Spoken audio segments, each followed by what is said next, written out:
Good evening and welcome to the Milwaukie 2022 Candidate Debate. My name is Greg Hemer, the Secretary of the Linwood NDA. Your government only asks two things of you. One, pay your taxes. Two, elect your representatives. It is important that we, as the residents of Milwaukie, take the time, scratch out your little bubbles. State of Oregon is the easiest state to vote in. All you have to do is put it in the mailbox by November 8th or drop it off into one of the Clackamas County boxes located at City Hall in the Public Safety Building by November 8th by 8 o'clock. Your voice matters. Linwood NDA does not care why you vote, who you vote for, what issue you're voting for. Just vote. The program tonight is sponsored by the Linwood Neighborhood District Association and Hemer's Helping Hands with our filming crew of Willamette Falls Studios. If you aren't aware, Milwaukie is divided into 7 districts by neighborhoods we all call NDAs.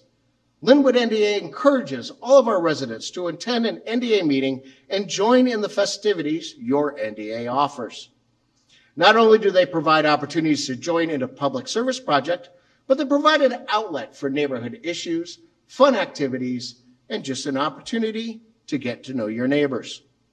If you do not know what NDA you live in or need to know when your NDA meets, visit www.milwaukieoregon.gov and click on the Neighborhoods tab on the top of the page. Trust me, joining your NDA and being an active member is not a chore, but a wonderful opportunity to make a difference in your community. Tonight, we'll hear from all 6 candidates running for Milwaukie offices during the 2022 election year.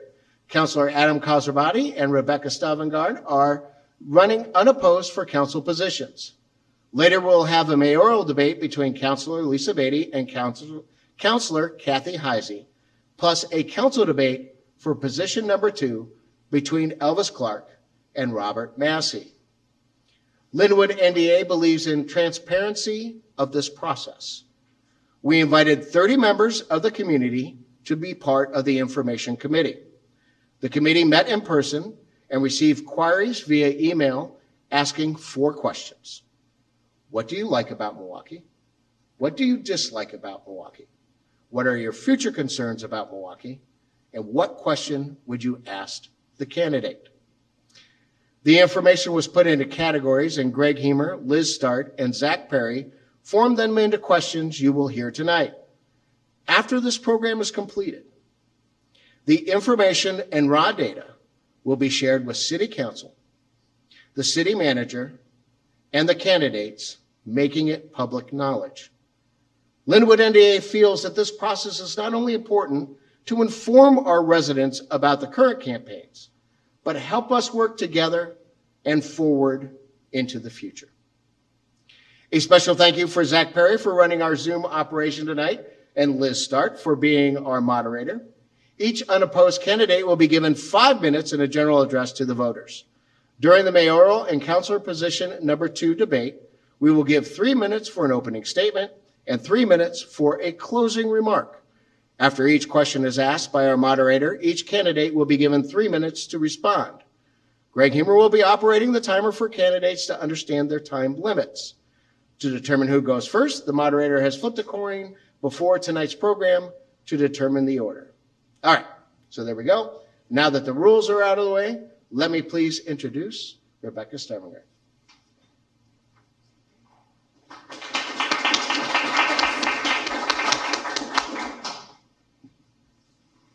Hello. Can you hear me okay? Okay. It's a small room, so fingers crossed. Good evening. My name is Rebecca Stavengard. I use she, her pronouns. I live in the Llewellyn neighborhood of Milwaukie, and I'm running for position 4 on Milwaukie City Council. I'd like to thank the organizers, the Linwood NDA, the Hemers, and the Letting Library for hosting us, and thanks to Willamette Falls for broadcasting. And also a big thank you to everyone who showed up here in person and those that are watching at home. I am a mom to a middle school student at Rao Middle School. My husband, Jeff, is in the back. He and I are the co-owners, the humans that run the Three Stinky Goats urban farm in North Milwaukee. It's a focus on permaculture and community building, and yes, there are 3 moderately stinky goats that live there too. I have worked in the public sector for about 25 years in Clackamas County and in Multnomah County. I spent a lot of time volunteering in youth serving organizations, and also I'm the chair of the Llewellyn Neighborhood Association. I moved to Milwaukee about 20 years ago as a renter for the first time, and the housing market even then was tight, so I wasn't able to buy a house then, but I moved into Oak Grove and then eventually Southeast Portland. And eventually then my family and I were able to settle in North Milwaukee in the Llewellyn neighborhood. We've been putting down deeper roots ever since. And I'm seeing a lot of change coming to Milwaukee. It's been a process that we've been a part of for a number of years, and there's a lot more that's on the horizon, which brings me to this podium this evening. And I think that the way that the world is changing so rapidly around us is one of the major reasons why I'm running, because I do want to be part of guiding Milwaukee's next phase of growth and change in an equitable and sustainable direction for all of our residents. Over the next several years, our city is going to add much needed housing units of all different types across the city. And we need to have thoughtful planning to make sure that we have the amenities in place, that we have the infrastructure in place, and that we welcome new neighbors with just as much support as we have for long-term residents who are trying to maintain their homes and their housing. That comes down to a good mix of housing affordability, quality, and availability. And so I'm committed to those areas in our future conversations around housing. It also means working with partners at Clackamas County and Metro around supportive services and transitional housing for our unhoused residents of Milwaukee. I've worked for Multnomah County for about 14 years, and I worked for Clackamas County before then. So a lot of conversations around what that housing stability looks like and the support services for unhoused residents are near and dear to my heart, and I want to bring that partnership to the council. The other issues that intersect with those issues around housing are transportation safety, accessibility, making sure that we have safe routes for community members and our youth to get around our neighborhoods, parks development, all the amenities that help Milwaukee residents thrive. I'm proud to serve on Clackamas County's Housing Advisory Board, and I also have the endorsement of the Street Trust Action Fund because I believe that these partnerships are better when we work together. Over the last several years, we've seen a lot of impacts of climate change, and those are not lessening. Summer heat events, winter ice storms, fires, droughts, the fact that it's been 85 degrees in October, all of those things have a big strain on our community and even more so on residents that are most vulnerable. I'm ready for conversations at the city around resilience planning, around neighborhood hubs, the continued work around Milwaukee's climate action plan. And as we grow and our community becomes more densely populated, our work to increase the tree canopy, build and maintain local parks, and to encourage safe transportation routes should be at the forefront. Our kiddo is 12 years old, and the mental stress of climate change weighs on the minds of youth every single day, weighs on all of our minds every single day, but I'm seeing that play out in their friend groups. And I want to be part of bold policy that has an impact locally, but also sends a message to other jurisdictions that Milwaukee is taking climate action and climate justice seriously. I want to help be a part of preserving that future for our youth. So I guess that was 5. Thank you.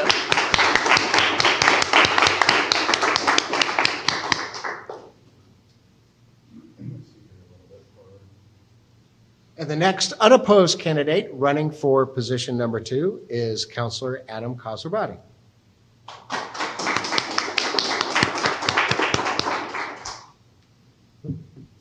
Thank you, everyone. Thank you, Greg. Thank you, Willamette Falls Studios, and all of you for being here, and everyone on Zoom for joining us. My name is Adam Kostrobati. In June 1st, actually, I had the honor and pleasure of being appointed as your city councilor to fill the seat of Councilor Angel Falconer, who stepped down. The seat that I'm running for is to fill the remainder of her term, which runs until, 2024, which at that point I have to run again.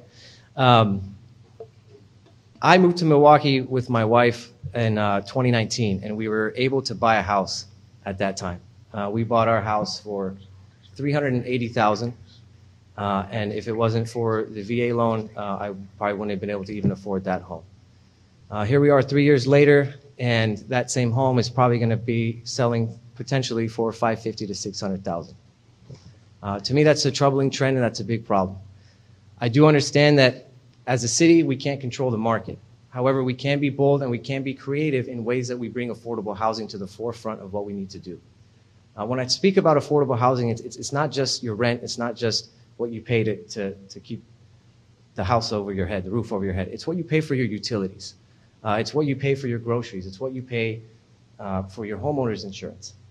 These are all things that are part of your cost of living, and I think that's an area that Milwaukee needs to focus on, considering the fact when you look statistically, we currently pay more for our utilities than cities like Lake Oswego, which in my eyes is an issue because when you look at median housing income as well as home values, there's a huge disparity. I'd like to invest more in the people. We have quite a bit of fees that I'd like to see those fees go back into incentives to help us accomplish a lot of the goals that we're trying to do, a lot with our climate action. I'd like to see more incentives to be present in ways for people to save on their utility bills. We have a unique position here in Milwaukee with the 21,000 people. Some people might think that we're restricted because of our size, but I think it actually empowers us even more. Because of this community, we have a lot of people that can come together that can accomplish a lot of the goals we are trying to do. And I would really love to see us open that doorway to more of the community. I do hear sometimes that the city, we may not listen as much to members of the community. And if anybody in this room or anybody on Zoom feels that way, I apologize. We are open and we are available. And I'm here specifically to reach out and try to see the professionals that we have here in this community and use the minds that we have just in this room to accomplish these goals. We have engineers, we have professionals, we have contractors, we have developers, we have people that have worked for cities before that are retired currently, and these are all people and individuals that we could use, help accomplish the goals that we have, and potentially not have to pay outside firms to be able to get these things done. We have the people here, and I would like to invite anyone who has expertise in any of these areas to reach out and speak to me, because I'm very interested in hearing what you have to say about accomplishing the goals that Milwaukee has set.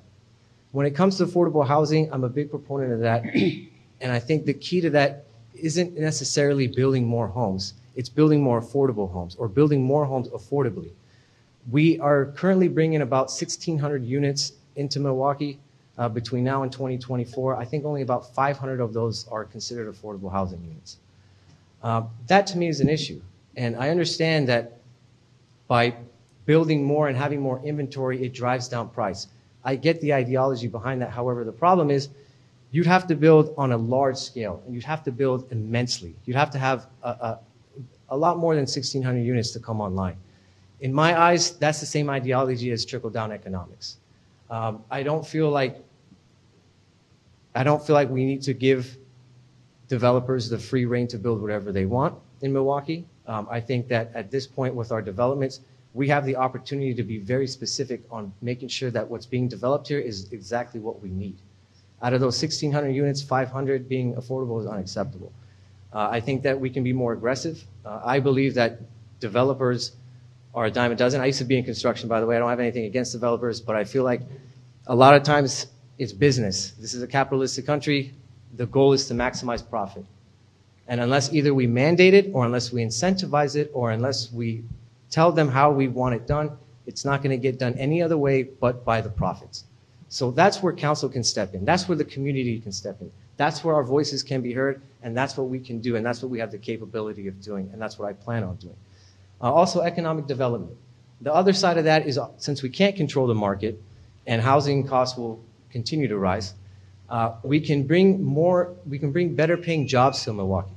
And I think that's also the key to affordability. Thank you.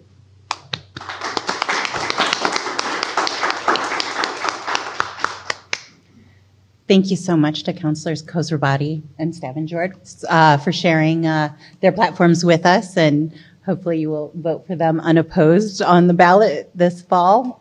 I think I can say that since they're unopposed, right? Sorry if anyone's bothered, or if you have a write-in candidate against them. So I am, as I'm Liz Start, I use she, her pronouns. I am the chair of the Linwood NDA. As a community, we're very lucky to have two fantastic candidates running for mayor, who have both given so much to our community already and serving currently as city councilors. So I'd like to invite Councilor Kathy Heisey and Councilor Lisa Beatty to the podiums.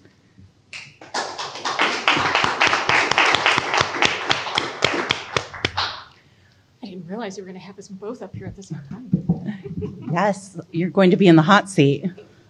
So Councilor Heidi, I'm making up your name, Heisey, won the coin toss. However, she deferred to Councilor Beatty. So Councilor Beatty elected to introduce herself second. So we're going to have Councilor Heisey have 3 minutes. 3 minutes to introduce yourself. Then we'll go to Councilor Beatty. Greg, can you remind me, the yellow light means 30 seconds? 30 seconds. Okay, great. 1 minute when the green light is blinking. Sorry, I should have explained that. That's okay. I just figured everybody'd see this. I'm not usually on the other side, Right. Okay, thank you. All right, well, thank you everyone for being here. Thank you for having this event. Thank you for those of you who watch it later for taking the time to engage and learn a little bit about your local government. A lot of folks don't put in the time and the effort, so I really mean that when I say that. You're making a difference in your community just by showing up. My name is Kathy Heisey. I'm currently the council president on Milwaukee City Council. I live in the Island Station neighborhood, about 2 blocks from Lisa. And in these introductions, oftentimes people are really asking, what is the why? Why are you running for mayor? And I am a public speaker who doesn't generally rehearse, and I speak too fast. So I'm trying to slow it down. And mostly I just wanted to speak from the heart for a minute, because I don't know that everyone knows my story, and it really informs a lot of that why. So I was born in Chicago, lived in Michigan for 10 years. My parents met when my mother was working as a waitress at a restaurant, and I actually don't know what my dad was doing. He was working possibly as a driver at the time. And, they met, one thing led to another, and they got married, had me, and my mother was sick with Hodgkin's disease her entire life. She was diagnosed when she was 19. I was born when she was 35. So my household was one that always knew illness. And after a botched surgery left her unable to lift her arm, she was unable to work. So we became a single income family, and a family that was burdened by illness. And my mother died when I was about 11. So then I became a child in a single parent family.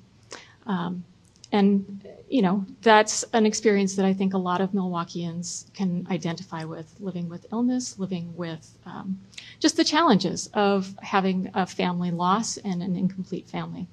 I remember my Busha going on food stamps when my Jaja, Busha is grandmother, Jaja is grandfather in Polish, he got to be too much to take care of at home with Alzheimer's.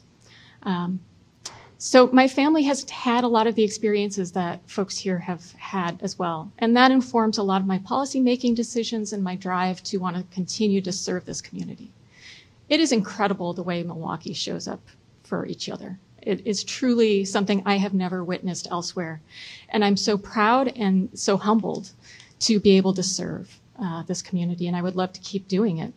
And all of this, I hope, illustrates why, if you've seen anything about my campaign, you've seen that I'm campaigning about Milwaukee for everybody. And my interests are in safe and livable neighborhoods, transportation options, climate justice, and affordable housing options for everyone. And that's the everyone I mean. Thanks. Oh, can you stay at the podium? Yeah. You just set me up for that by having everyone do that before.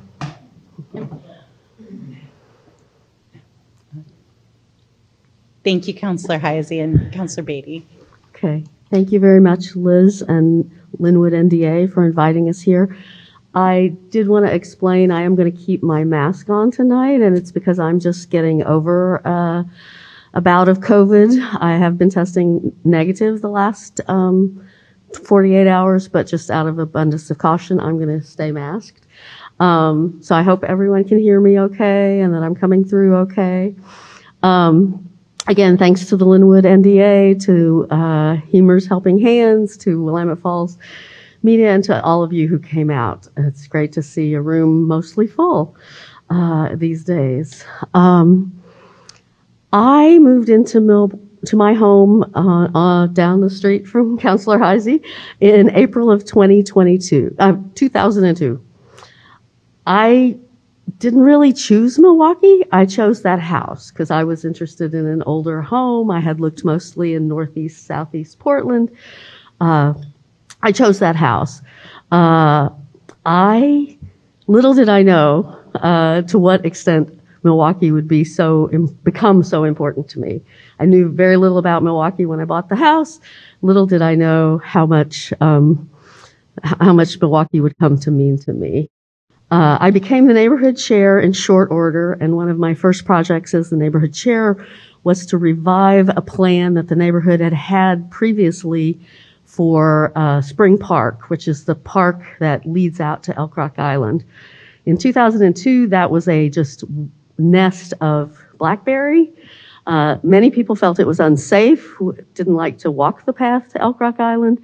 The neighborhood had a plan for a pocket park and for improving that park, but had kind of hit some roadblocks and kind of given up to some degree, and I helped revive that effort, and eventually the park was built after lots of work parties from the neighbors, removing blackberry, removing invasive plants, etc.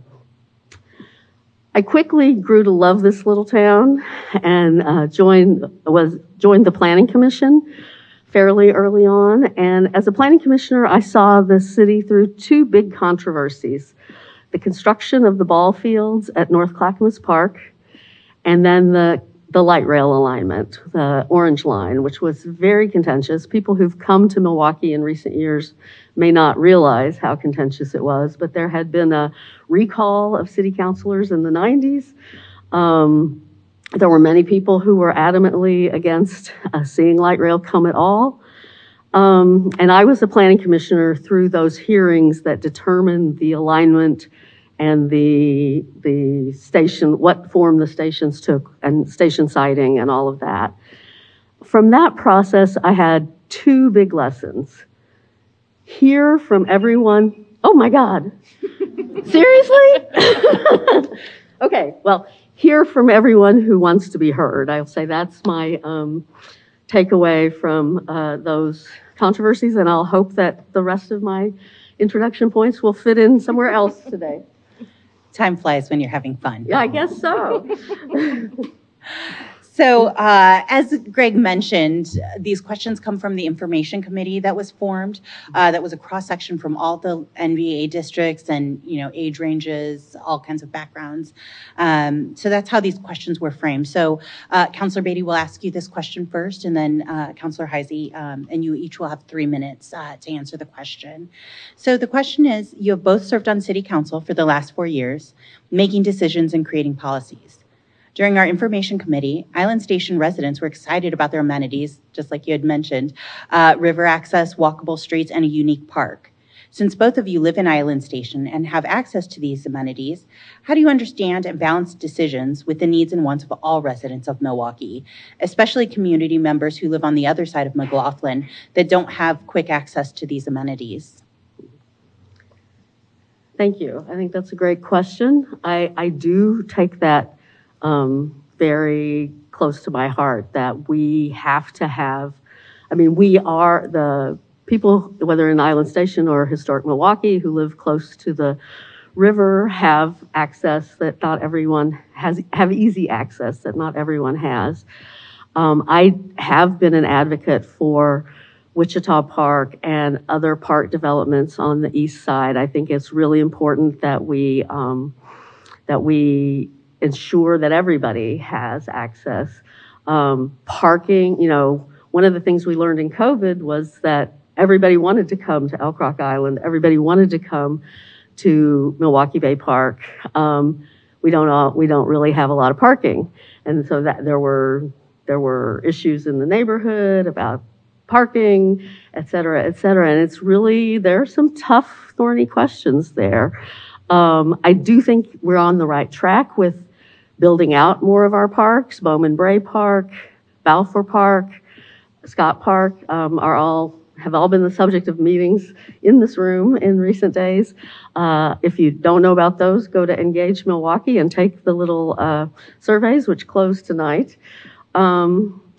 I do think, though, we have to look at the city as a whole, and I have always tried to do that, and ensure that there are amenities for both sides of town. One of the ones we talked about some years back was a library, like how to have some sort of small presence of the library on the east side of town. There are other ways where we do need to make sure that everyone has access to our amenities. And when we get Monroe Greenway built, it will help make 224 less of an obstacle, but 224 is still going to be an obstacle for people. And it is one of the thornier questions we have as a city. I don't know that I have a lot more to say about that. Thank you so much. Mm-hmm. Would you like me to repeat the question? That was a lot of words. Yes, it was. Okay. So you have both served on City Council for the last 4 years, making decisions and creating policies. During our information committee, Island Station residents were excited about the amenities, river access, walkable streets, and a unique park.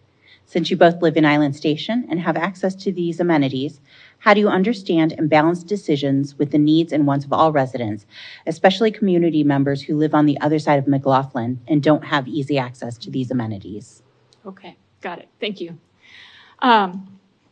I feel tremendously privileged to live where I live and to have such easy access to those amenities.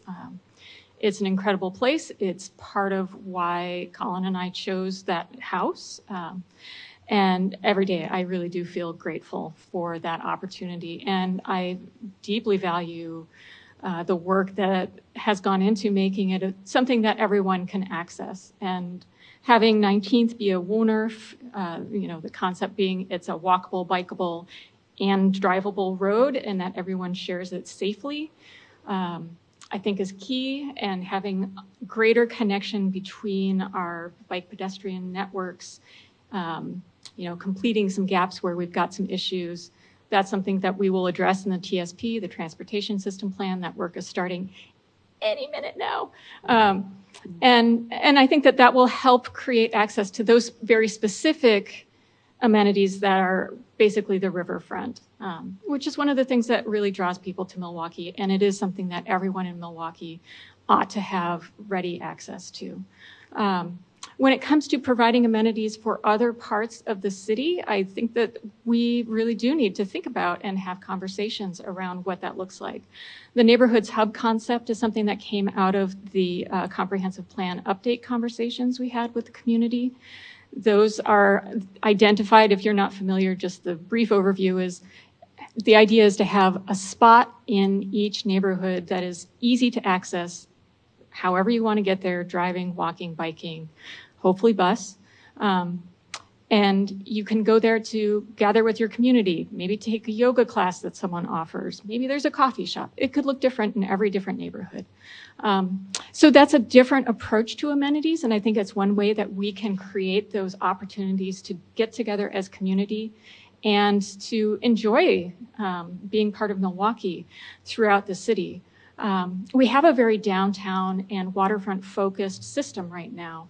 And I think that hubs program and just thinking more broadly about how do we share the beauty and bounty of this community across 224 is something we can do better and really think about in constructive ways as we pursue economic development opportunities, as we think about hubs, as we look at the transportation system plan and really think about the connectivity that we are creating between neighborhoods, not just to downtown, looking at our intersections that are currently unsafe for anyone, thinking about how those can be improved for vehicular access as well as for walkers and bikers, so that everyone has abundant options to get around whoever they are and however they choose to get around. Because that's always going to be part of how we get to the amenities in this town. Thank you so much. So our second question is about the city and city council, and we'll start, you will be the first to answer, Councilor Heisey. So during our discussions with the information committee, we heard many comments that their voice does not matter. One person was specifically quoted as saying, it's the facsimile of community involvement with city council that makes us feel like pawns are just window dressing for already decided upon objectives. What is your plan to be more receptive to others' opinions and adopting strategies and goals based on community involvement? Mm-hmm. You know, that's tough to answer without understanding the context behind that comment. It's a harsh comment, and it's brutal to know that that's how folks are feeling and that that's the overall feedback you had around community engagement. We as a city historically have gotten a lot of kudos for our community engagement work. The comprehensive plan update was something we actually won an award for. I don't mention that to rest on our laurels by any stretch, but I want to give that context for why that sounds surprising to me as someone on council. I think that when we are talking about community engagement, it is easy for us to conflate reaching out and talking to people and folks wanting to see us do what they tell us in some ways. And I'm not articulating this well, but I feel like there's something we can do in this process to be clearer about what we need to hear from the community in order to help shape our conversations. I do think that in the past year or so, we've had a lot of big things come up in very short order.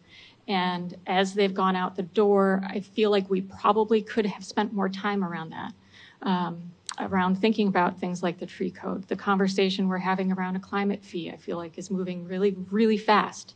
Those are both issues I'm passionate about, but I feel like the process, particularly as we were in COVID, coming out of COVID, unable to do things like this, it was very hard for people to feel like they were heard, and I understand that. So I would like to see us figure out how to be a little more deliberate in reaching out to people. I'm hoping that the work we're doing around parks right now and whether or not we should leave the Parks District is feeling like an opportunity for folks to really engage. I have been doing meetings all over the place. I know Lisa's been doing meetings. I hope that people are coming to those. It's hard when people just get upset and they don't come talk to us. And I know it's frustrating to have to take the time out to do that, but I do feel like we generally want to be available. So I guess I would mostly like to know what it is we could be doing that folks feel we aren't doing in order to really feel like there's better community engagement. Thank you so much. Councilor Beatty, would you like me to repeat the question? Sure. Okay. So during our discussion with the Information Committee, we heard many comments that their voice does not matter. One person was quoted as saying, the facsimile of community involvement with City Council makes us feel like pawns are just window dressing for already decided upon objectives. What is your plan to be more receptive to others' opinions in adopting strategies and goals based on community involvement? Well, I will second what Councilor Heisey said about, I would like to know what more we could do. This is something we struggle with every new process. How do we reach, I mean, we do know because Engage Milwaukie is starting to collect demographic data, we know we are not reaching all the people in disadvantaged communities, traditionally disadvantaged communities, people of color, et cetera, that we should, that we'd like to. And we're always looking for new ways to do that. But I guess really the crux of the comment is not that we're not reaching people, it's that we're not listening to what people say to us. And I do believe I was involved in the, all of council was involved in the comprehensive plan open houses, which were held over at the Waldorf School in their big gym. We had, 100+ people at all of those, really well attended, really vigorous discussions, really, broad ranging suggestions that go into because the comprehensive plan is a sort of a vision document. It's not an implementation document. We're working on all the pieces of implementation now. But I will say, so I feel like we do listen, and I'm sorry to hear that people don't think that we do. I will also say we don't get very many complaints from people. Like when I was first on council, we used to get emails, grouchy emails, complaining about this or that, and we really don't get very many complaints anymore. I'm not suggesting everyone send in every complaint, but we don't hear. I mean, we have a few people. If somebody has a code enforcement issue, we sometimes hear about that. But in terms of sort of bigger questions of city policy or city action or inaction in some way, we really don't hear from people. I know there's somebody who happens to be in this room who has a pet project that he's an advocate for, and one of the longer time residents of the city told me that I told him he just needs to get 20 people to write city council about this. If you hear from 20 different people on an issue, you're going to stop and listen. And it's true. It's true. It doesn't take necessarily 20. There's no magic number.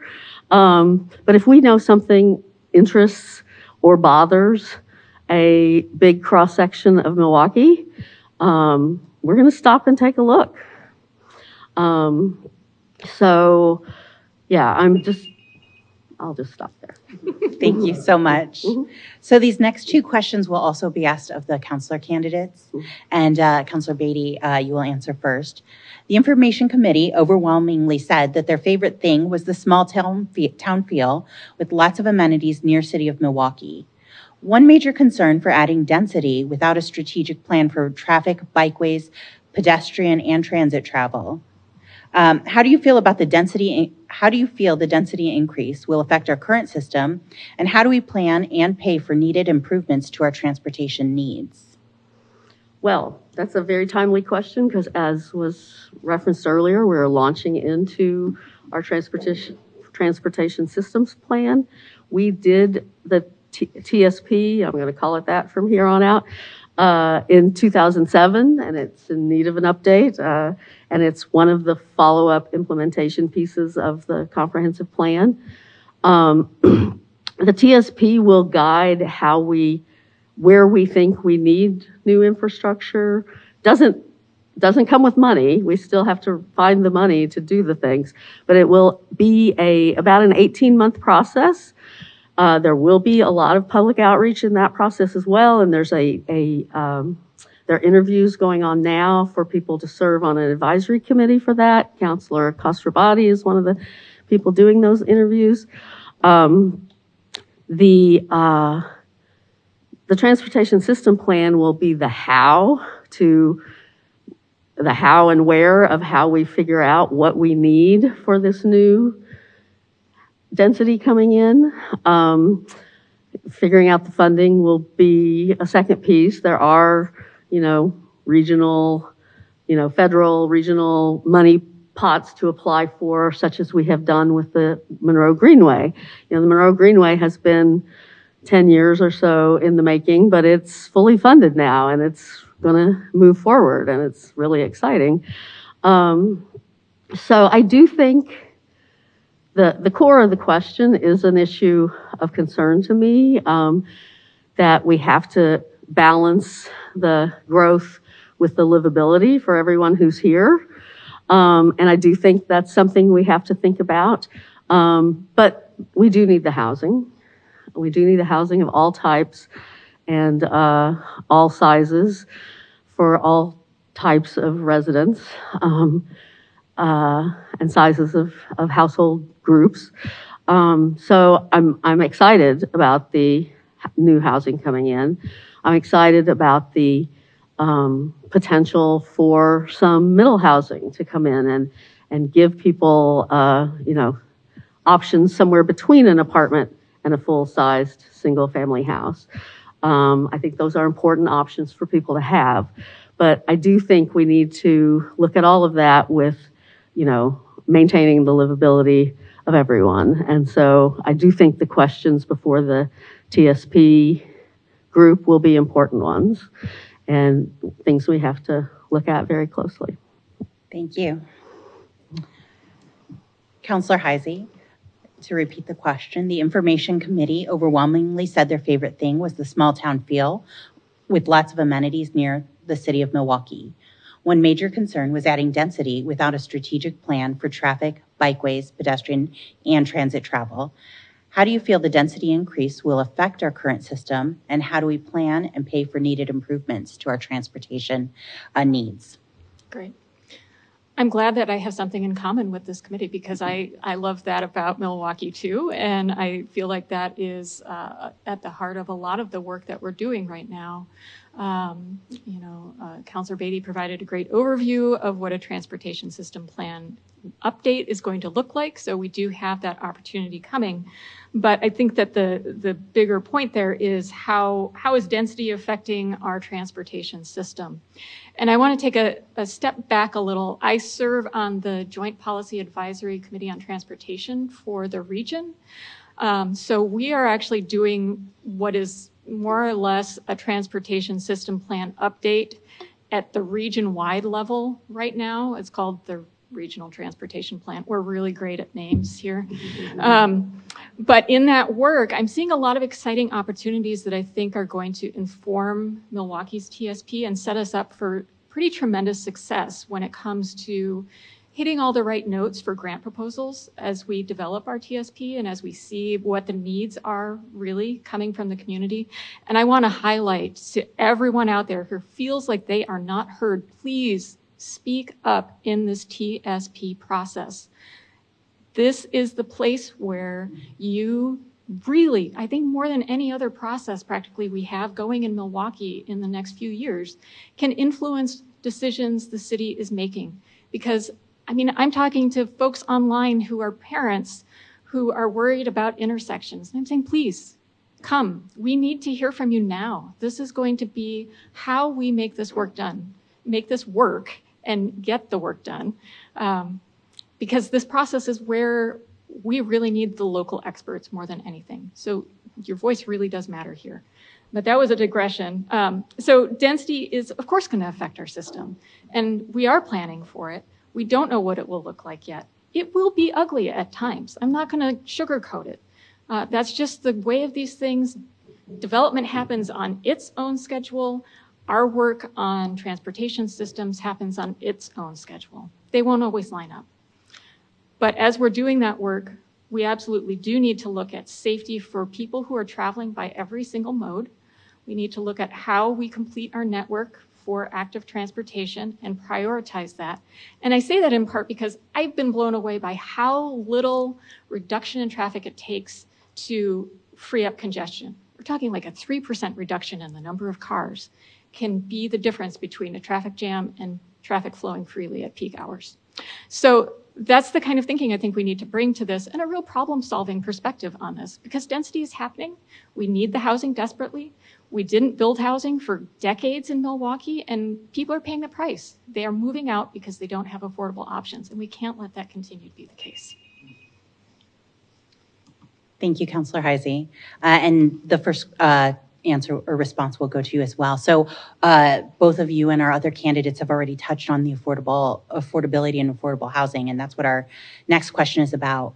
One of our information committee members is currently a renter in Milwaukie, and they would like to purchase a home, but due to the high prices to purchase a home in the city of Milwaukie and the increasing rental prices, they're likely going to have to leave our community just to meet their own needs. So with increased home prices, rental costs, and water bills, what specific plan can the city provide for those that call Milwaukie home today, but will not be able to afford it in the near future? And am I the first person? Mhm. Okay, sorry. I lost track. I was raptured by You're the enthralled. words. Yeah, thanks, Greg. Go ahead. This is another place where there's painful truth. There isn't an immediate answer for that question. That specific person who wants to buy a house now, it is an extremely difficult environment to buy a house. I have a friend who moved here for a job. She's not in Milwaukie, but she's just on the other side of the boundary, because she was excited to finally, after decades of living in the Bay Area, have the opportunity to buy a house because she couldn't afford one. She was in an apartment. And then interest rates went up and she has to defer that dream again. And she makes plenty of money. It's not that she is low income. We have a labor shortage that's driving up costs. We have 500,000 people who can't work anymore because of long COVID across our country.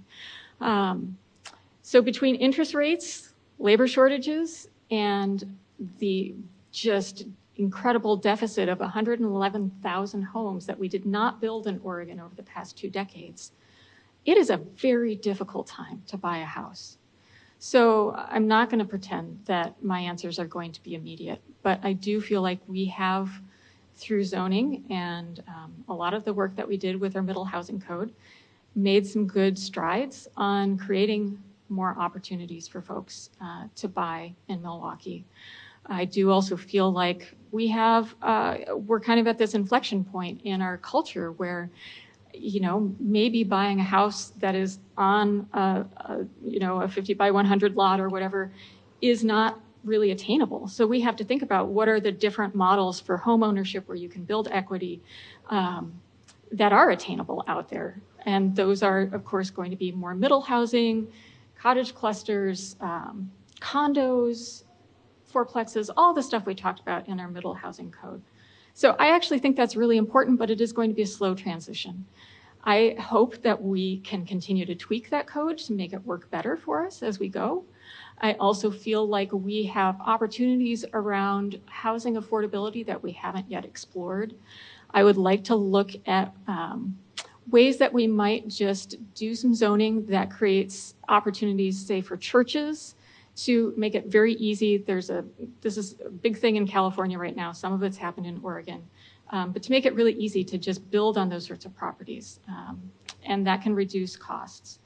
I think we also have partnerships to explore with the county in terms of making sure that we are seeing investments in affordable housing, which is different than housing affordability. That's for certain income levels. You have to be referred to that kind of housing. But every person we put into a house is a person who does not need a house. So I think we can also work to reduce the demand on our system overall. But it is very slow work. Thank you, Councilor Heisey. Councilor Beatty, to repeat the question. One of our information committee members is a renter in the city of Milwaukie. They would like to purchase a home, but due to high prices to purchase a house in Milwaukie and the increasing rental prices, will likely have to leave our community to meet their own needs. With increased home prices, rental costs, and water bills, what specific plan can the city provide for those that call Milwaukie home today, but will not be able to afford it in the near future? When you read that question, I think of Becky Hayes, who was one of our members of our comprehensive plan advisory committee, who was someone in that situation. She wanted to buy. She had a small nest egg to buy a place. She wanted a condo. She wasn't necessarily looking for a single family house, but she couldn't find anything in Milwaukie to buy, and she ended up in Woodburn because that was the closest place that she could afford. And, we have 1,500 apartment units being built. As far as I'm aware, 0 of them are condominiums. So 0 of them are home ownership potential. And I do think that's a problem. And, I've talked with planners and, people who know housing finance about that. And there's a lot of sort of state law and insurance and various reasons why developers choose to build apartments and not condominiums. But I do think it's something we have to see if we can't address. I have to completely agree with Councilor Heisey about there's no near-term answer for someone who's looking to buy. The hope is, though, the middle housing, if we start seeing cottage cluster developments, and we have heard that there are a couple that may be coming in the Ardenwald neighborhood, or townhome developments. I lived in a townhome when I was a 20-something in the Washington, D.C. area. I didn't own it. I was a renter, but that was sort of a beginning home type for a lot of people. And it surprised me when I moved to Oregon and there were no townhomes. I'm like, where are the townhomes? So now we have the potential for those. I hope we're going to see some of those come in. There may be some things that council can do. I mean, we have the construction excise tax. So that was passed by council 4 years ago or so to create a fund to help support affordable housing. And we do have some tools to try and incentivize things like that. So I'm hopeful that 5 years from now, we're seeing townhomes, we're seeing cottage clusters, we're seeing other, actually under the state law now, you can build a fourplex and divide it into ownership parcels. Not the old idea of a duplex or a triplex was somebody owned it and rented out. But there's actually now we've rewritten the code about land divisions to allow ownership. So I do think promoting ownership is important. And I guess I'll stop there. Thank you so much, Councilor Beatty. So this is our last question for our mayoral candidates, and we're going to start with Councilor Beatty on this one. And this question is about downtown Milwaukee. So one of the biggest concerns and dislikes about Milwaukee is about the vibrancy of downtown, or the lack thereof. What can you do as mayor to revitalize the streets, encourage more businesses, and create downtown as our city's focal point for shopping and entertainment? That actually was one of the points I didn't get to in my opening. So You're welcome. I do think working with businesses, both downtown and our larger business community, is the one thing that I feel like we haven't done much of in my 8 years on council. Milwaukee has had a series of different downtown business owner associations in the 15 or so years I've been paying attention to that, and none of them have really ever taken hold. I do think it's not entirely on the city to revitalize downtown. But the city could be a better partner for bringing businesses together, for giving the business community some tool. People always say, look at Oregon City. Well, Oregon City has a very active downtown business association that businesses pay dues into to pay for a staffer who promotes the businesses and plans events and does activities in downtown. That is not something, we're always struggling. If you watch any city council meetings, you'll hear us struggling with what their staff capacity to do. There's many more things we'd love to do that we do not have enough staff or funding at the city level to do. And this is a great example. I would love to bring back First Friday. I thought First Friday was a good event for bringing some vitality to downtown and focusing on our businesses. But it has never really been the city's event.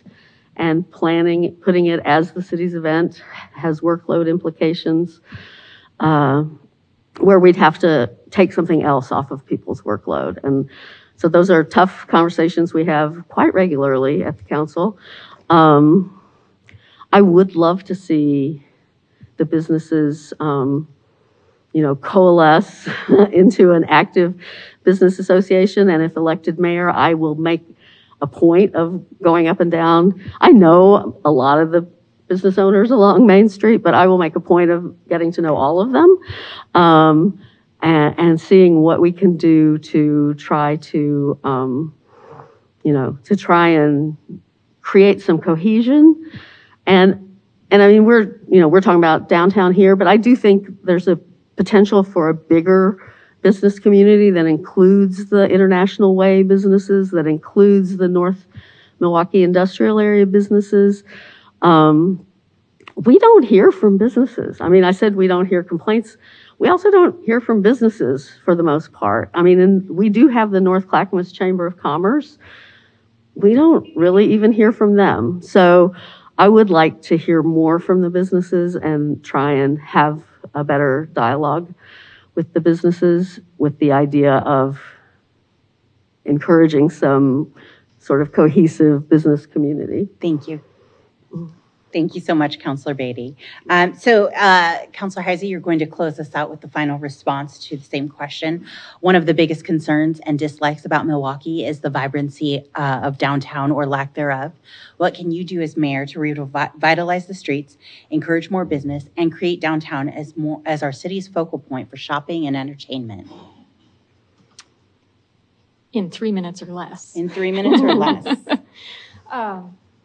I live within walking distance of downtown. I spend a lot of time there already. I feel like it is in many ways already the heart of our community. And I understand that people feel like it could be more than it is right now. And I agree. Not all of those barriers are ones that we control in terms of activated storefronts and ways that it looks like it is a lively and vibrant place.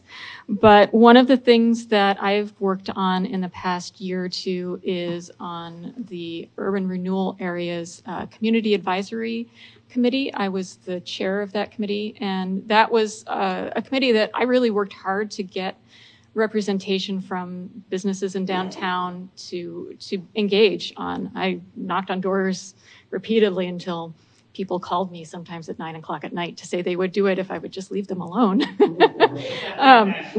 And so we had great discussions about what can we do. We've got in an urban renewal area millions of dollars. What that committee was charged with was developing a 5-year plan for the first 5 years of what is eventually a 30-year plan that could have up to $90 million that it spends. And it's constrained to effectively downtown, Milwaukie Marketplace, where New Seasons is going in, and over towards Hillside and the hospital. That's roughly the boundaries of the urban renewal area. So we had really great conversations. I learned a lot from our businesses and from economic development consultants around how do we make this work. And I really feel like we have some tools that are coming. They're not here yet, but tools that are coming out of that process that will provide grants to do storefront improvements. We're going to see some improved signage around downtown for pedestrians. We will see that we have secure bike parking. That actually came up as a big priority for folks. We're going to see improvements in our crossways, our intersections for pedestrians.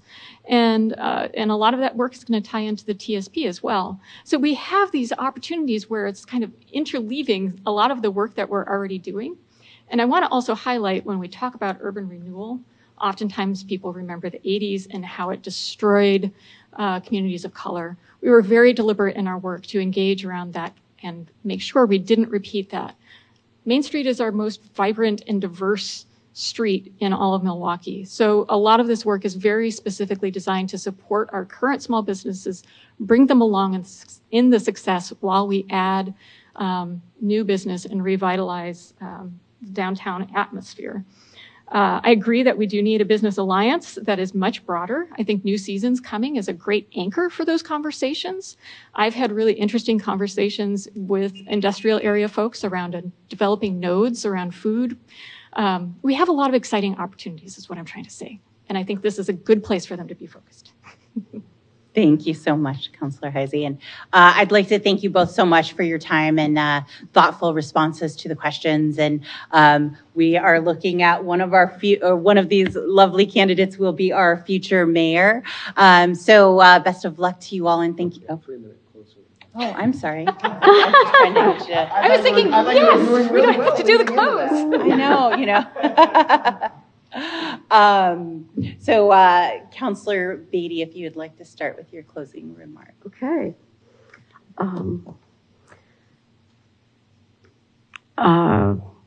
I have written notes, but I'm not sure I need them. We've touched on a lot of the points already. I guess I will say I'm excited to see new faces come into Milwaukie.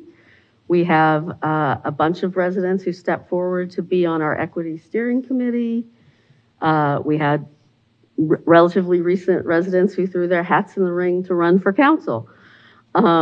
We have 1,500 apartments and a steady stream of houses in the pipeline, so we have many more new Milwaukeeans coming, and who I hope will get involved too. We have had the great outcome of having more people apply for our boards and committees than we can place on them. 8 years ago, when I got on council, it was like pulling teeth to recruit somebody to serve on a board and committee, and now people want to serve on our boards and committees. So I take that as a good sign, and I hope some of these newcomers will too. I didn't finish my opening, and one of the things I was going to say in my opening is that in addition to what I do with the city, I also serve on some nonprofit boards. I was on the board of Celebrate Milwaukie, Inc., which runs the farmers market. I left that board in 2018 to join the newly formed Milwaukie Parks Foundation Board, and I also serve on the board of the North Clackamas Watersheds Council. I bring those up just because lest anyone think that I'm only involved in this to be the mayor. for the $300 a month big salary, or the glory of being the mayor. I'm in it because I'm all in for Milwaukie. I think it's a great place for new families as well as long-term residents. And that we are making strides towards our 2040 vision for a flourishing community that is entirely equitable, delightfully livable, and entirely sustainable. Make no bones about it, we have a lot to do between now and 2040, but I think we're on the right track. Change, growth, and more density are all coming. And much of it is positive. It will create more vibrant Milwaukie, like the neighborhood hubs that we were talking about, where residents don't have to drive outside the city for everything they need. But we cannot sacrifice the livability of Milwaukie along the way.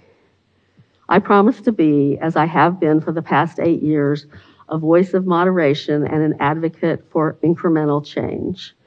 I also want to pick up on something Councilor Heisey said at the beginning, which is vote down the ballot. Or maybe I'm picking up on Greg. Vote down the ballot. Vote. Look at every race. Take a few minutes. Don't just look at the big ones that you're seeing on TV. Vote down the ballot. Our county commissioner races in particular are very important. Thank you, Councilor Sure. Beatty. And Councilor Heisey, your 3 minutes starts now. Okay. I started with, in my opening, I talked about how people are the greatest asset that this community really has, and that has been my experience through and through, and that is why I want to run for mayor, is because I want to continue to uplift that feature as we are a changing community. It is such a powerful thing that people show up and volunteer to put on something like this, that they show up and volunteer to put on Carefree Sunday events, that we have the winter solstice event that started because one of the NDAs decided that they wanted to go hang out down in the parking lot and have a bonfire and watch the Christmas ships, and look where that got them. And now we have 4,000 people that show up to that. So that level of engagement is incredible. And I really believe in that about Milwaukie. For all that we're hearing, that people don't feel like we are listening, I love how much this community shows up, and I hope to show up in return as much as this community shows up for itself. When I'm thinking about all of the things we've said here, and the thing that I didn't talk about hardly at all is the equity work that I'm the most passionate about, perhaps, in what we're doing right now on our council. The work we do The big work we do in the city is basically set by having council goals that gives us money and staff time to address things beyond the day-to-day business of running a city. And we chose equity, inclusion, and justice as a goal in August after George Floyd's murder. And that was very much in response to an outcry from the community that we needed to do something about this. It is difficult work. It is painful work. It is work that every single one of us needs to bring our whole heart and being to. And I am really invested in making sure that we continue that work in a way that is meaningful, not just in transforming the city's inner workings, but that we serve as an example for the community to do that hard heart work and make this a place where everyone feels completely welcome and like they belong. As a queer woman, I know what it's like and how painful it is and how much it costs the community when you don't feel like you belong. We lose out on the gifts of everyone when we create a community that is exclusionary. And we still have work to do. I'm really proud of the work that this community has already done. I'm incredibly proud of the work the city has already done. But I think that's the piece that I really wanted to highlight in the one thing that I didn't get to talk about as much as I might have wanted to throughout this debate. And I really thank you all for listening. This has been wonderful. I have loved having the chance to simply talk to people as I'm knocking on doors. You all are the best thing. Thank you so much, Councilor Heisler.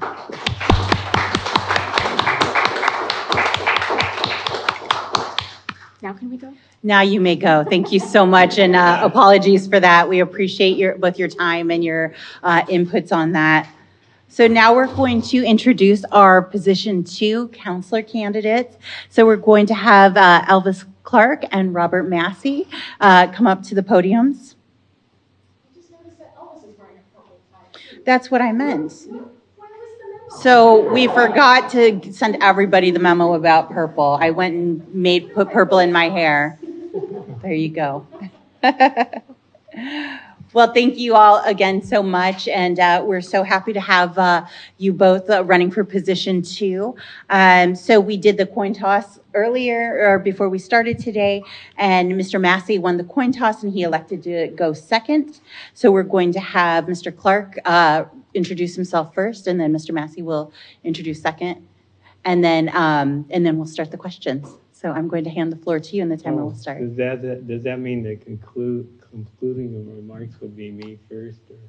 Or? Yes. Yeah, I don't know how it's going to work out. I thought it was supposed to switch between them. So, or was it one? Who starts? right, Then Robert starts. and then Who starts? Robert starts. Who yes. starts? Robert starts. Yes, then Elvis, then you would be the... So then you're the final closing remark because you do the introductions first. Oh, okay. I'll get right to my biggest things I think we can all agree on because I'm a bit of an outsider to the established order and among the power brokers in the city. But what we can agree on,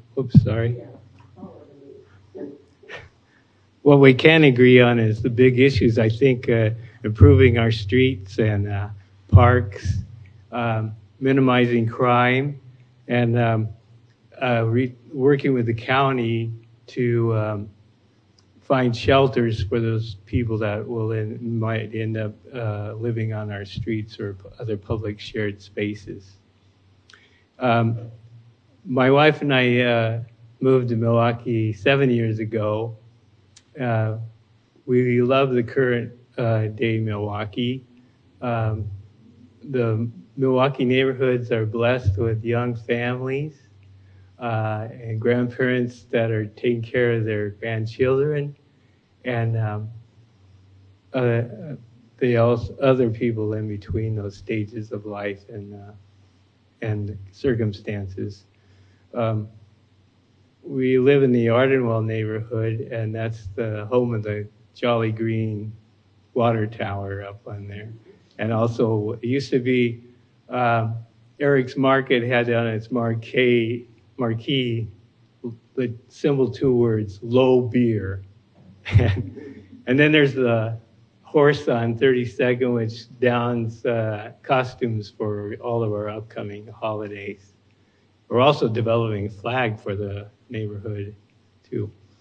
Anyways, I'm on the Public Safety Committee for the last 3 years, and I was interested in improving our streets because our neighborhood streets, because some of our neighborhood streets, as you well know, are kind of a doozy for bicycling, walking, and even driving. The city is chipping away at the streets, and they had great improvements here with the Linwood Avenue project and the Lake Roads, and 43rd we're going to Safeway, and that's remarkable because that used to be the treacherous road to walk. I did an Ardenwell transportation survey of the Ardenwell residents this last summer, and I compiled a list of their top transportation safety concerns, and I hope to make that a part of the documentation for the transportation safety update or transportation system update. And my professional career is an economist. I worked 25 years in the electric utility business, analyzing power plant costs and whether we could recover those costs. In the last year since I retired in 2010. Okay, thank you. Thank you so much, Mr. Clark. Yeah. So we're going to hand it off to Mr. Massey for a 3-minute introduction. Sure. Thanks to the Linwood NDA for hosting this and the ability to speak to the residents of Milwaukie about their choice for city council. I also came to Milwaukie 7 years ago because I got a sense of a very strong community engagement and that kind of thing. And I'll tell you a story that I was looking at this house, and this gentleman approached me, and he said, "Are you interested in that house?" And I said, "Well, yeah, I'm considering it." And he launched into a pitch telling me that Milwaukie was the best city in the state, the historic neighborhood was the best neighborhood in the city, and it would be the best decision I could make. He closed that deal right then, okay? Wow. And so it says a lot about a community when you're welcomed like that. And, most of us are newcomers at some point. There's some folks who had they won the lottery and they were born here and raised here and remain here. But most of us aren't. Most of us have come here for all these reasons that have drawn us, including Mr. Clark. I bring to my proposed counselorship, government, business, and volunteer experience. I really consider myself a public servant. I was a naval officer for 26 years. I served on 7 ships. I was captain of 2 ships. I've had assignments in the Pentagon, at the Navy headquarters, and at the Joint Staffs. I've been in some real garden spots like Somalia during peacekeeping operations and the Persian Gulf War. And some people will say, well, how does that fit into being a city councilor? And I will tell you that 7% of the population of the U.S. is served in the military, so there's a lot of preconceived notion that the military is just all about explosions and yelling at people, okay? And that's not true. It's very much like the Planning Commission or the City Council. My second career was in business. I was in a Fortune 100 company. I also have an MBA, so I kind of know economics and budgets, probably not to the degree that Mr. Clark is, but I know my way around a spreadsheet. And the other thing that I brought when I came to Milwaukie was some volunteer work, and I'm a friend of the library. I'm very familiar with this room because every quarter I'm hauling in boxes of books. The Friends of the Library is not a leisurely book club, and they have me working my tail off, and I'm planting pots at the spring sale, and we made about $9,000 for this library, which I'm very proud of. I'm also an Oregon State Extension Master Gardener. And so if you call the hotline, you may be talking to me, and I may not know the answer, but I got a lot of books around where I can look up the answer, okay?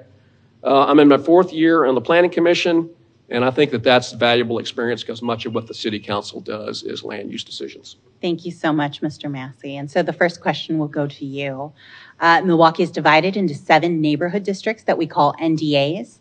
The NDAs are given an annual stipend of $4,000 for local grants, creating events, and holding neighborhood activities.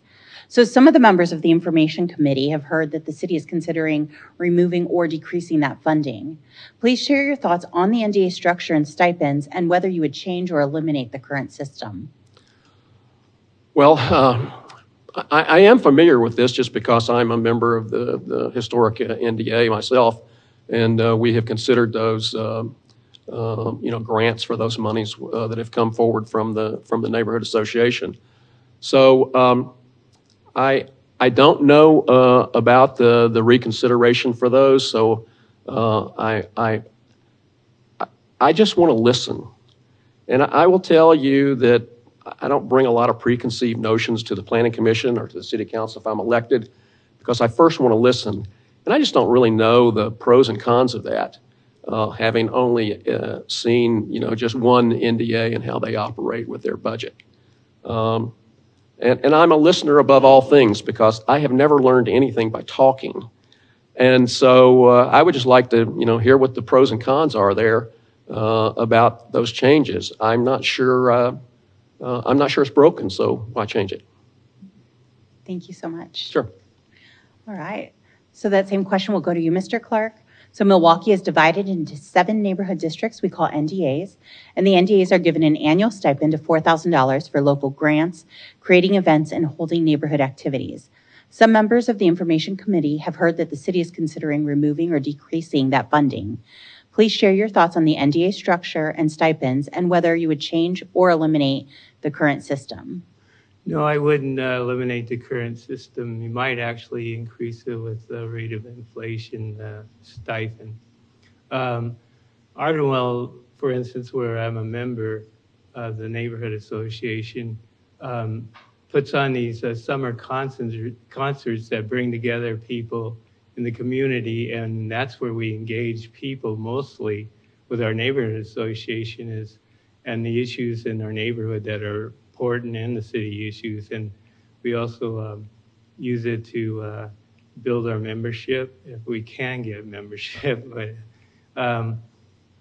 the other thing is we do a lot of grant reviews and hand it out to very worthy causes like the Environmental Stewards Committee, and also some other good causes, like they were collecting styrofoam, which is a pretty nasty stuff if it breaks apart.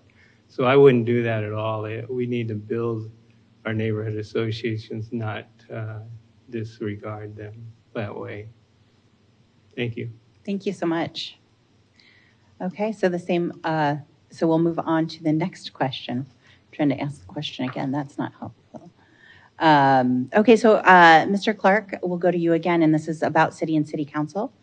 So the current administration has advocated and resolved itself from being removed from the North Clackamas Park District, which is also known as NCPRD. So currently, the NCPRD provides maintenance, activities, amenities, and other duties we enjoy. Milwaukie residents pay for NCPRD by a bond on our taxes. The current administration believes that it can maintain the same amount we currently pay on our taxes if we leave NCPRD. Do you support Milwaukie leaving NCPRD? Why or why not? I do support leaving the North Clackamas Parks Recreation and take over the management of our city parks. We're closer to those parks, and so we have a closer relationship to our citizens with those parks. Let's see.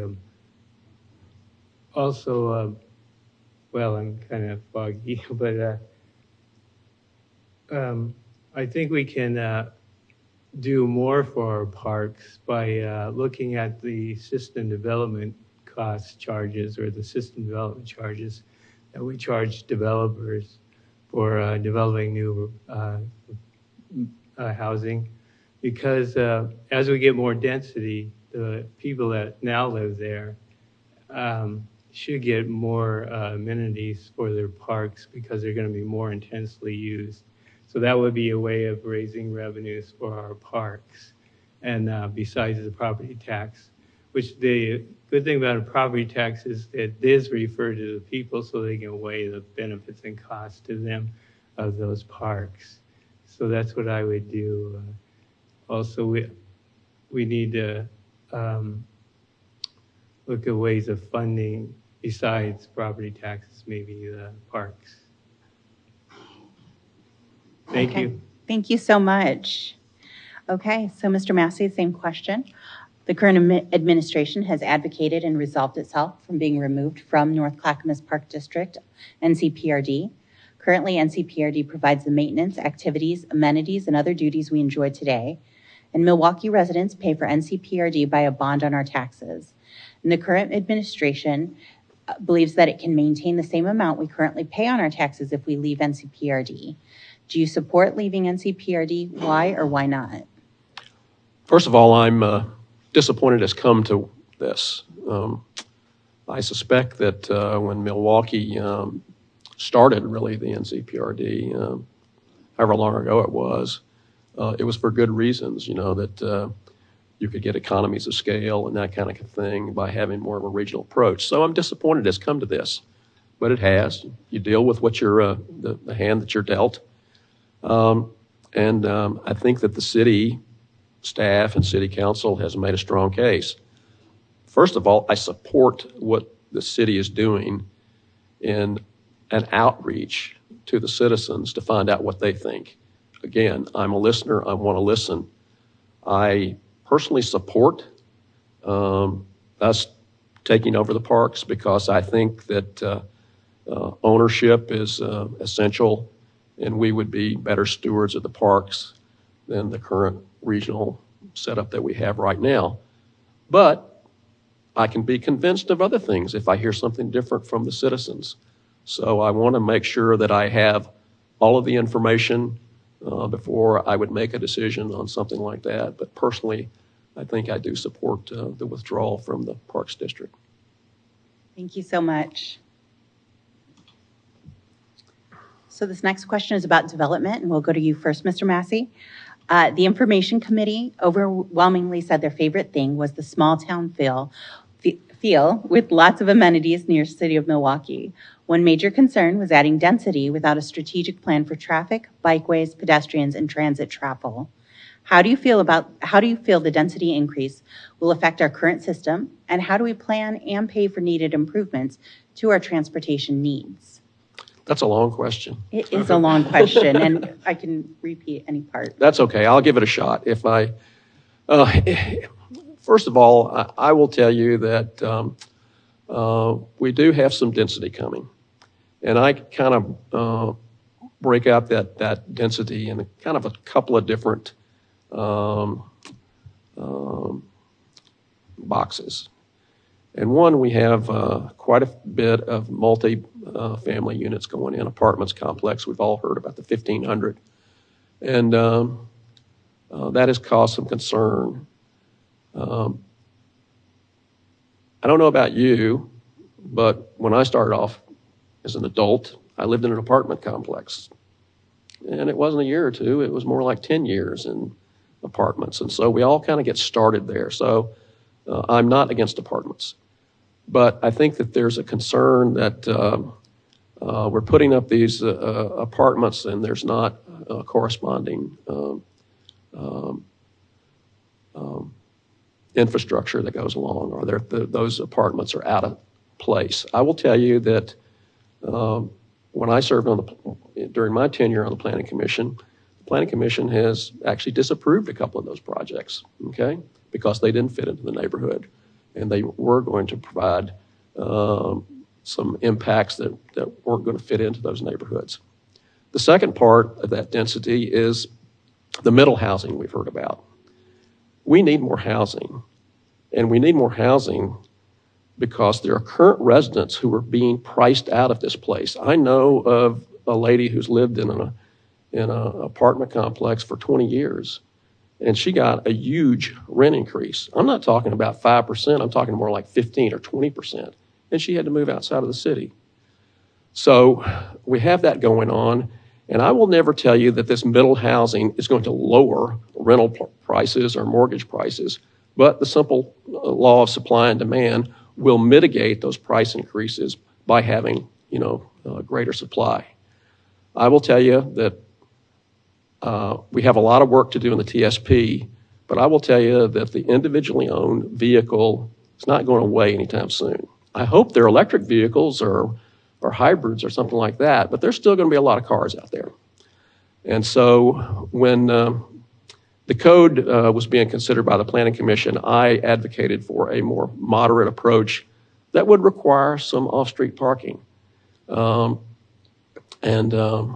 than the elimination of all that parking. So I am for a more moderated approach as we implement these new housing choices into the city. Thank you so much. And I did not reiterate that we also had asked this of the mayoral candidates, and then the next question as well.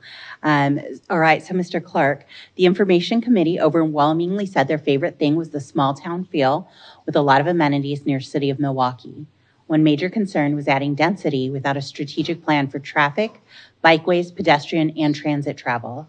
How do you feel the density increase will affect our current system, and how do we plan and pay for needed improvements to our transportation needs? Okay. Well, we'll have increased traffic flow from the density. That's pretty much understood. I did take a look at a table of the system development charges for transportation system development charges across cities that surround us, and Milwaukee is one of the lowest ones out there. So I think that we could fund more improvements in our streets and sidewalks if we were to charge more of an average rate of system development charges. As development comes along, then we can fund these improvements. So that's what I would advocate for. As for people moving out, it's also another side of that old coin, because some people I've heard will move out of Milwaukee if it becomes too dense. So we're kind of like trying to balance these two balls. It's a juggling act. And residential affordability is a hard one because we're part of, like Adam, Commissioner Kostrobati said, we're part of a bigger regional real estate market. And some of the best deals I've seen for rents is actually in single family homes where people are renting out their basements to people or rooms. And I've seen like $700 for a basement rental. And that's a single family, a single mom and her kid. So we had to look out for demolition too that happens, displacing people that are renting parts of a home or something like that. Thank you. Thank you so much. Okay, and so you touched on, Mr. Clark, we're going to you again, and again, the affordability question that was asked to the mayoral candidates. One of our information committee members is a renter in Milwaukee. They would like to purchase a home in the city, but due to high prices to purchase and increasing rental rates, they will likely leave our community to meet their own needs. With increased home prices, rental costs, and water bills, what specific plan can the city provide for those that call Milwaukee home today, but will not be able to afford it in the near future? On that, I think what we're seeing is we need to advocate for expanding the urban growth boundary with population growth, because since the 1990s, when this things were put in place, we've seen population grow over 60%, and the land area in the UGB has only increased like 14%. So there's a mismatch there, and that drives demand back towards this urban core, which drives up prices in the homes inside. And another thing that happens with the splitting lots is that you actually increase the value of the land. So, and that's what's actually working maybe somewhat against affordability too. So I think what we would, some things we can help on renters is to maybe consider a demolition tax, because of what I said about some people actually renting out basements and rooms in single family homes, and when those are demolished to make way for a multi-unit dwellings, then those people get displaced, and maybe that could be used to subsidize. I know Lake Oswego has a demolition tax that they use for general purposes almost. So I would do that. And also living costs, we could do more to keep our living costs lower. And I know this is a bone of contention, but the natural gas is, if you look at it, it's about a third of the cost to operate than the electricity in a furnace. If you get a heat pump, you can drop it to twice as much. But so we're going to have a real impact on if we try and transfer people off of natural gas. I also think that it could be people managing against the electric bill by burning more wood if they didn't have the natural gas heat. So we need to look at the impact on living costs. Thank you. Thank you so much. All right, so Mr. Massey, I'll repeat this question again, unless you've memorized it since Nope. I've already said it 3 times. Gotta take it again. So one of our information committee members is a renter in Milwaukie, and they would like to purchase a home in the city, but due to high prices to purchase a house and increasing rental prices, they will likely have to leave our community to meet their own needs. With the increased home prices, rental costs, and water bills, what specific plan can the city provide for those that call Milwaukie home today, but will not be able to afford it in the near future? That's a question that keeps coming up, and I will tell you that the city itself cannot control the market. They can't influence the market. I think we are already influencing the market because we're hearing that some of these middle housing developments may come. But I will tell you that if we bring in some things like the ability to put in an accessory dwelling unit in a yard or develop a duplex or something like that, it does 2 things. One, it allows the current owner of the property to live in one of those housing units, and it allows them to rent it out. So what does that do? That lowers their cost of ownership of their own home because they have a revenue stream coming in from, say, like the ADU. And the ADU, which is not really a standalone house, is not going to command the kind of prices that a standalone house would. So that person renting the ADU would hopefully get, a rental that would be more affordable. Now, we've already done those. We've put that in place through the comprehensive plan and through the code implementations. What we have to do now is we have to evaluate what's happening. Because, when we come through and we do a comprehensive plan and say, yeah, we haven't done that in 20 years, let's do it, and then we'll think about it another 20 years from now. Can't do that, okay? I was kind of brought up in a corporate environment where you're always trying to improve quality, and you cannot improve quality or outcomes unless you're measuring things. And so, I'm very much, one of these plan, do, monitor, adjust kind of people, these self-improvement things. And so I think that we have to give these things that we put in place a couple of years. And then we have to revisit them and see what the outcomes are to see if we need another mid-course correction. We can't wait another 20 years to decide where we're going. Again, the city can influence the market, can't control the market. All right. Thank you so much, Mr. Clark. Or Mr. Massey. Sorry, I'm so sorry. I was so in. Just don't call me Elvis. Should we say the king? No. So our last question of the evening, and we'll go back to you again, Mr. Massey. So the council goal. So every year, council meets and accepts 3 goals to accomplish. Members of the Information Committee expressed concerns that the goals are created without measurable, tangible results. Some felt that the goals never get accomplished before new council comes in and sets new goals. So what is your number 1 council goal, and what measurable, tangible results do you expect, and how will you see it through until it is fully accomplished? Well, I think that that's a really good question, and I will tell you that I have some issues with goals myself because it's easy to say affordable housing is a goal. And you know what? It's going to be important 10 years from now, maybe even 20 years from now. And so do you want to have that as one of your 2 or 3 goals every year?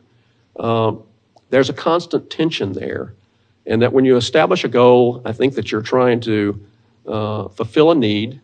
You're trying to put attention on it, to try to get community input to it, to try to align resources and funding to accomplish it, and put it on the road to success.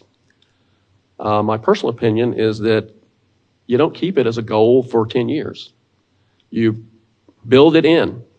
You start off with a bolt-on solution, and then you have to build it in so that the existing infrastructure can carry that out. So I will tell you that we've been working on affordable housing. I'm not sure I would take it off. I think that in the short term, I think that the parks issue is probably the one definite thing that I would keep on the goals, because it was sort of inserted in mid-cycle this year because of the issues that have come up. And so I think that it would remain. I think that we would sort of evaluate the affordable housing and the climate issues to see if they remain goals. They probably would, but again, with the idea that they need to come off at some point and become self-sustaining. Thank you so much. All right, Mr. Clark, you get the last question, or the last response. So every year council meets and accepts 3 goals to accomplish. Members of the Information Committee expressed concerns that the goals are created without measurable, tangible results. Some felt that these goals never get accomplished before a new council comes in and sets new goals.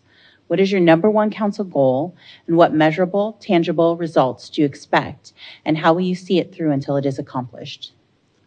Okay, I think transportation system plan update is probably our most important goal, because from there we can look at our system development charges for transportation again. And with the development coming in, we need to get ahead of that curve to set the system development charges before we get too many units that are already built, and then we don't generate the revenue for the transportation improvements we want to get in the next plan of the transportation system. So I would, that would be a key goal for me. I am a member of the Public Safety Committee, and I've been working on these issues. I met with Philip of Llewellyn neighborhood, who is the Transportation Committee on the Transportation Committee there, and he's a sharp guy on the transportation safety issues, and he's even worked out funding for improving the safety of crosswalks on King Road. I got a couple $1 million in federal funding, so I'd work with Philip and others on the transportation issues. All right, thank you so much. And so that was our final question response. And I apologize, I have misaligned somewhere along the lines. No problem. So Mr. Massey, we're going to have you give the first closing remarks, and then we'll end with Mr. Clark, and you will each have 3 minutes once again. So Mr. Massey, the floor is yours. Okay, thank you. So I would just reiterate my experience on the Planning Commission. I was the chair during the 2020 Comprehensive Plan Update. I think it's valuable. It was very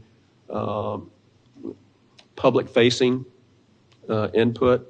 We went through a lot of public hearings, a lot of open houses and that kind of thing. And I think that we, got good results out of that.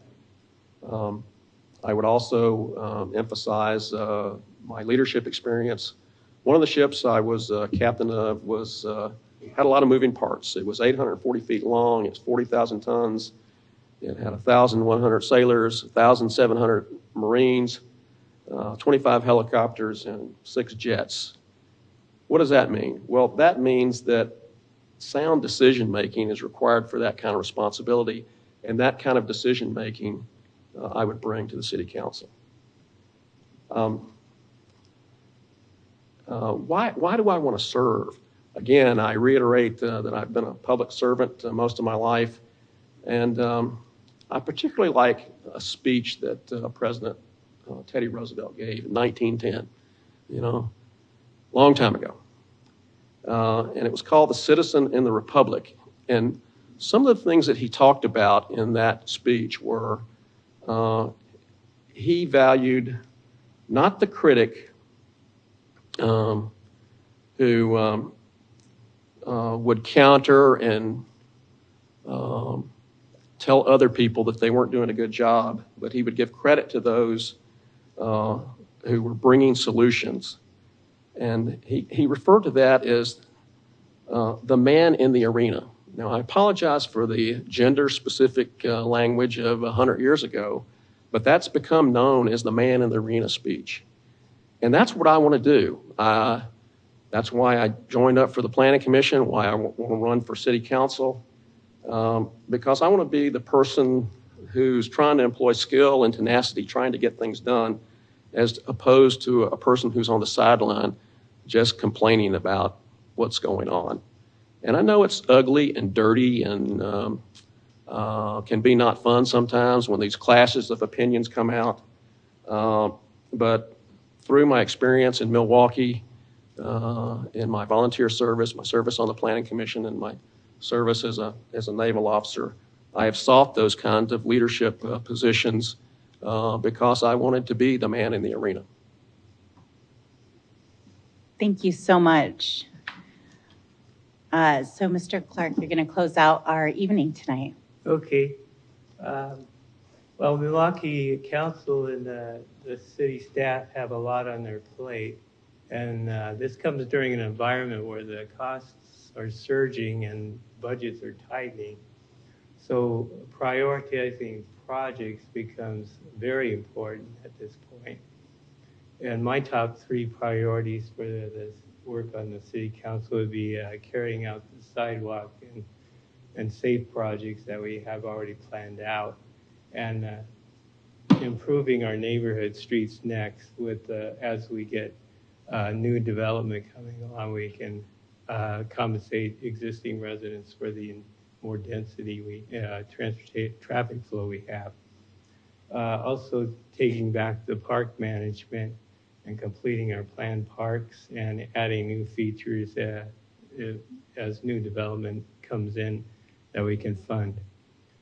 Also, the most important maybe one is to foster a wholesome environment for Milwaukie residents, an inclusive one, and work with the county to find more shelters and beds for people that are sleeping on our streets or on shared public spaces.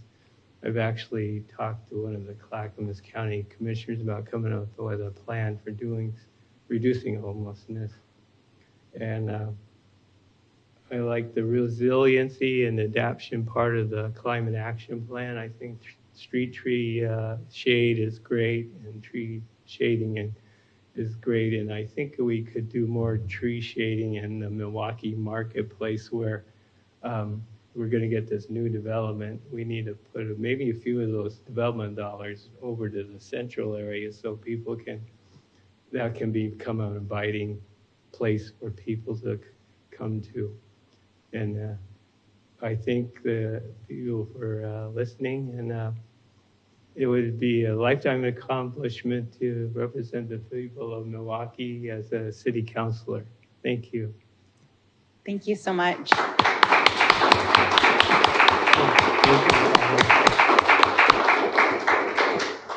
So we'd like to thank you all so much for coming in person, or if you're watching live, or if you're going to be watching the recording. We're so thankful that you took time to listen to our great candidates. Again, we're very fortunate as members of this community to have such great folks running to represent our great community. So Councilors Beatty and Councilor Heisey, thank you so much for running for mayor, and good luck to you both. And then Mr.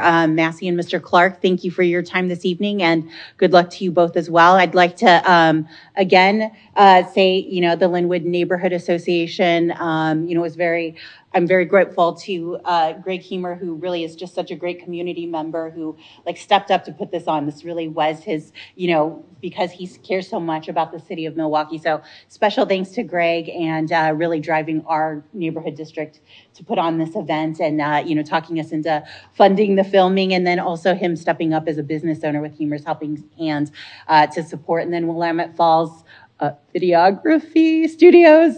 Thank you so much for your time, and the library as well. And thank you all. If you are in the Linwood Neighborhood District Association, we have our meetings on Thursday, or the second Thursday of each month from 7 to 8:30 at Linwood Sojourner School. And thank you all so much, and please vote and vote down the ballot, as Councilor Beatty and Mr. Hemer said. So thank you all.